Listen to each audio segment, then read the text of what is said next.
departed and wandered in the wilderness of Beersheba. And just like that, Abraham sends his wife's handmaid into the wilderness. Such a cruel act, some would say. But it's a bit deeper than that. We have heard this story before. Cain, Esau, Ishmael. All three were firstborn. All three mistreated the younger brother in some extent. Cain killed Abel.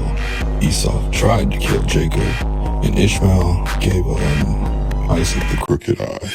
They represent boundaries of civilization, or wild in nature. Cain has to go to the east to Eden, into the land of Nod, and become a wanderer. He's confused for an animal by the net while he was hunting and killed. Esau left to the mountains of Shire, becoming a hunter in the wild. He was said to be a hairy man, which means satyr in Hebrew.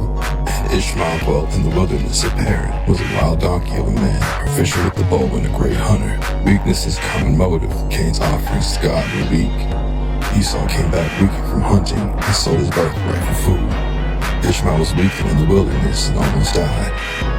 And in Genesis 21:16-18, we could see, and she went and sat down over against him a good way off, as it were a bow shot, and lifted up her voice and wept. And God heard the voice of the lad, and the angel called Hagar out of heaven and said unto her, What aileth thee, Hagar?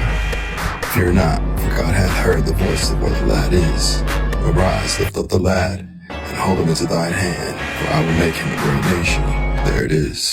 He was lifted up in the wilderness. As it is written, the Son of Man must be lifted up like the serpent in the wilderness, so that he draws all men unto him. And well sprung up in the earth for Ishmael to drink. As in John 7:38 it says, He that believeth in me, as the scripture hath said, out of his belly shall flow rivers of living water. Jesus and his mother fled to the wilderness, and to the woman were given the wings of a great eagle, that she might fly to the wilderness, into her place. Just as David is Hermes, whom cut off a head of a giant, he created the lyre that David played with. Ishmael is Artemis, the virgin moon, goddess of the wilderness, proficient in the bow and a hunter.